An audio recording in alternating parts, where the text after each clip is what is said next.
This is BofC Live, the video and podcast series of Business of Cannabis. Find out all that we do at businessofcannabis.com. Coming up on our BofC Live segment, we connect with Lucas McCann of CannDelta to give insight into the new rules governing brands and retailers in Ontario, specifically white labeling options for Ontario retailers. This is Lucas McCann of CannDelta. CannDelta is the official regulatory advisory of Business of Cannabis.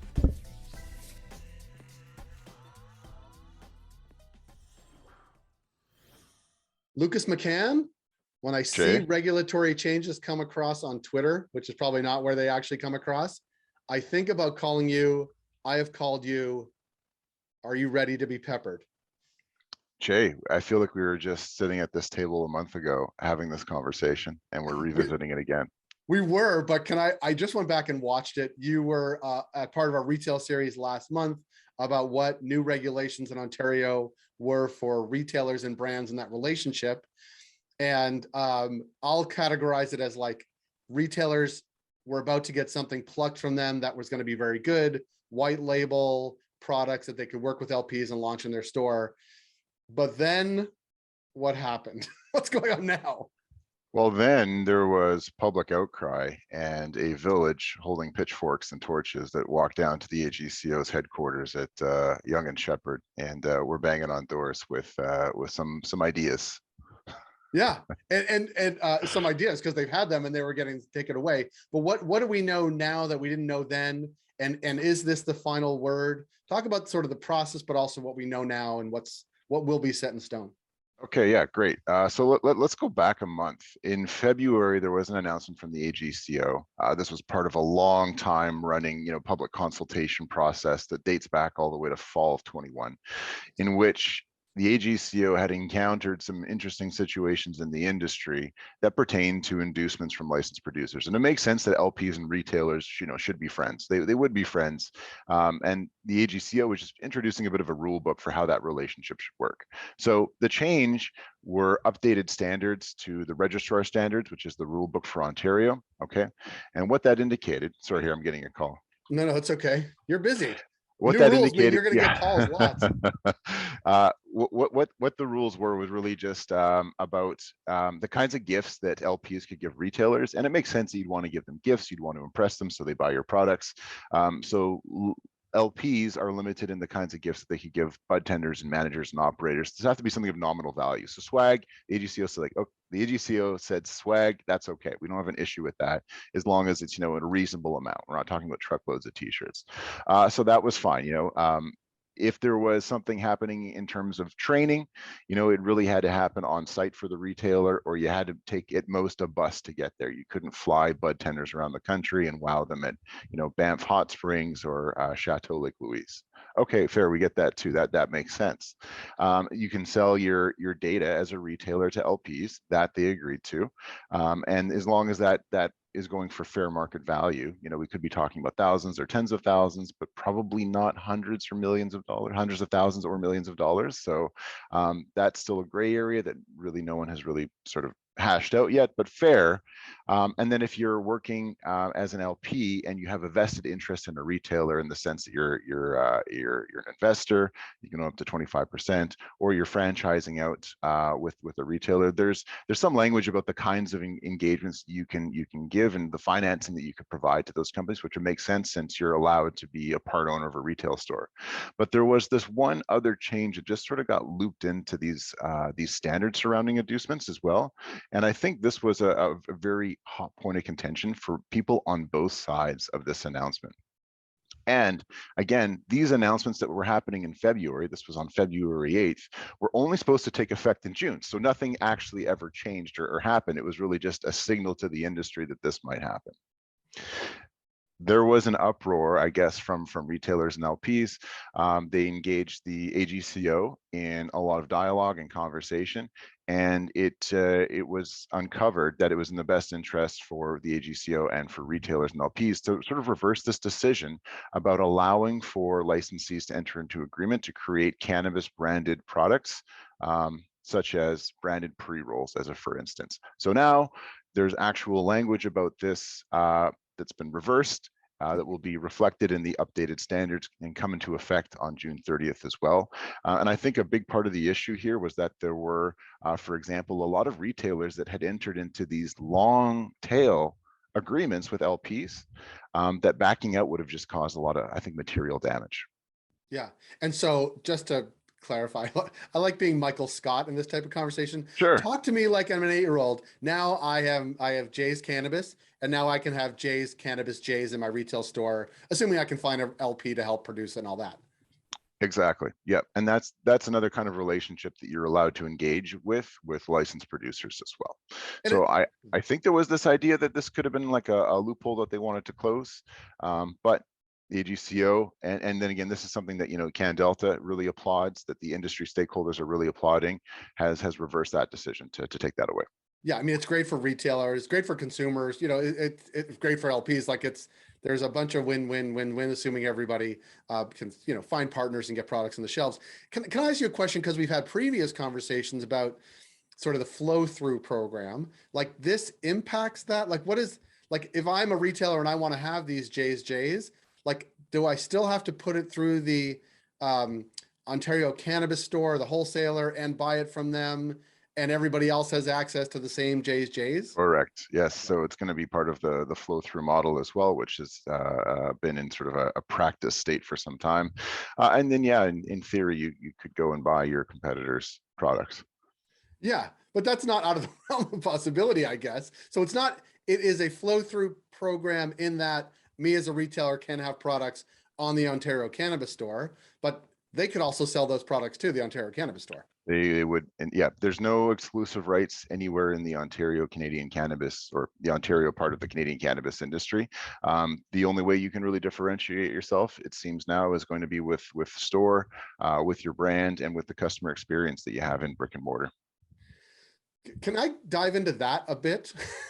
Yeah, yeah. Because that seems to me like, and I mean, I think we should all think about sort of the mom and pop cannabis retail stores, right? I have 1 or 3 or 5 stores. Now I've entered in a relationship with a licensed producer to produce my pre-rolls that are branded as my store would.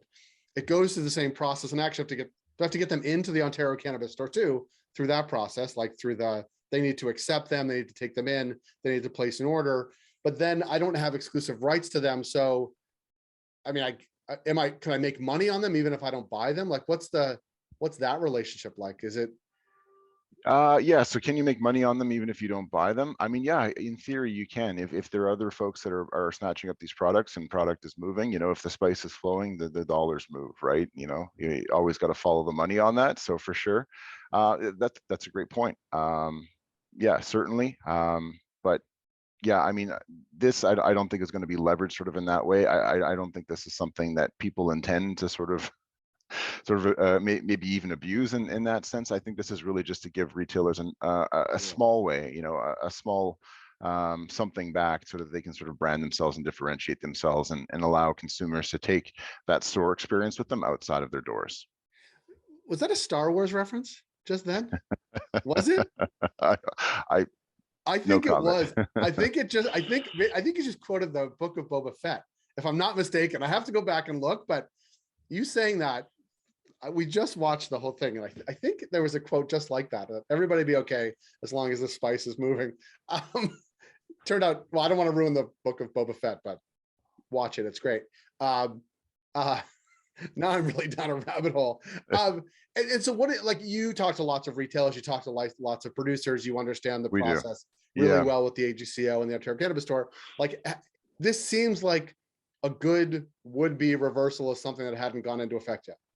Yeah, absolutely. And it really is, you know, and maybe this is just a signal to the AGCO about how we can engage stakeholders in public consultation earlier on, instead of saying, you know, haha, here's a new set of rules, and, you know, unroll the scroll, and then here it is, and then public outcry happens. And perhaps it is a function of the AGCO maybe not being completely aware of the nature and the magnitude of a lot of these agreements. So we've put in contact retailers with licensed producers for the purposes of white labeling and branding.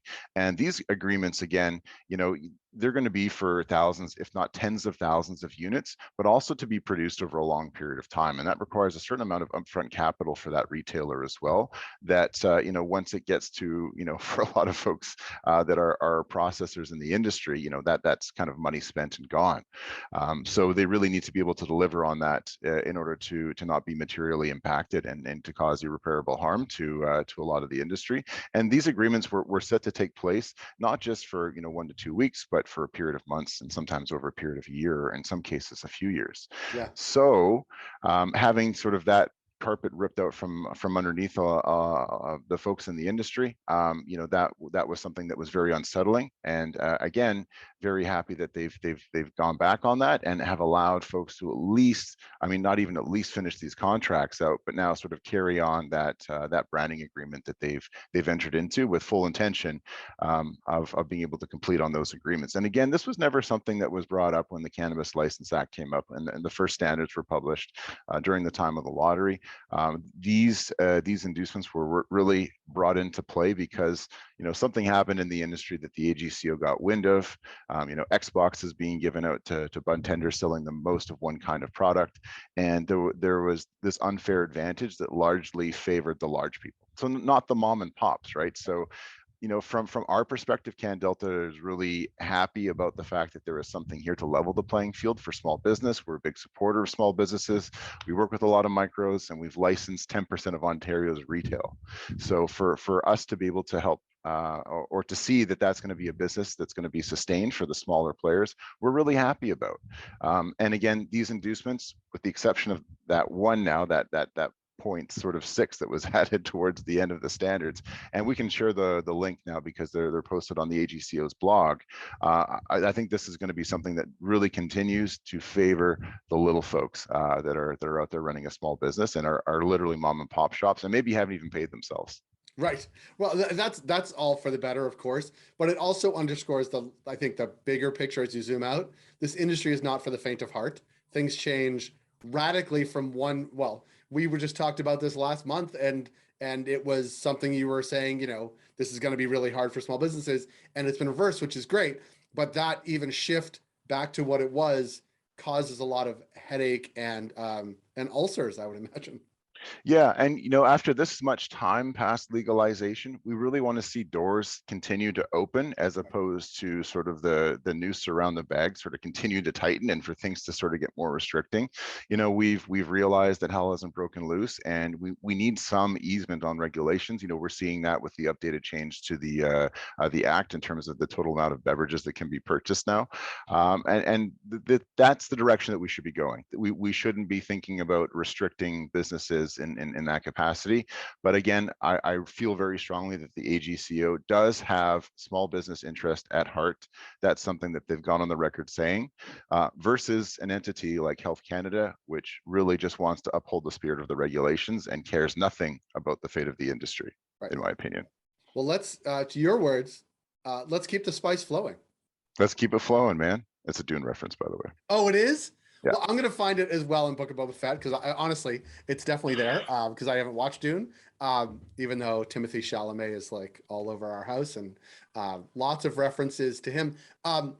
Thank you, Lucas. As always, thank you for your partnership with CannDelta as our official regulatory advisory. We rely on the information, and so does our audience. So thanks for your time. Jay, it's my pleasure. Great to see you again. Nice to see you.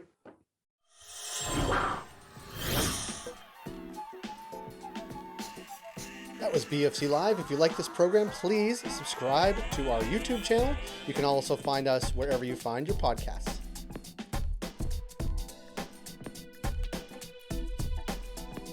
We're able to do what we do because of ongoing partnerships with Alterna Savings, Cannabis at Work, Cannabis Benchmarks, CannDelta, Gallagher, Headset, and Torque & Mains. Find out all that we do at businessofcannabis.com.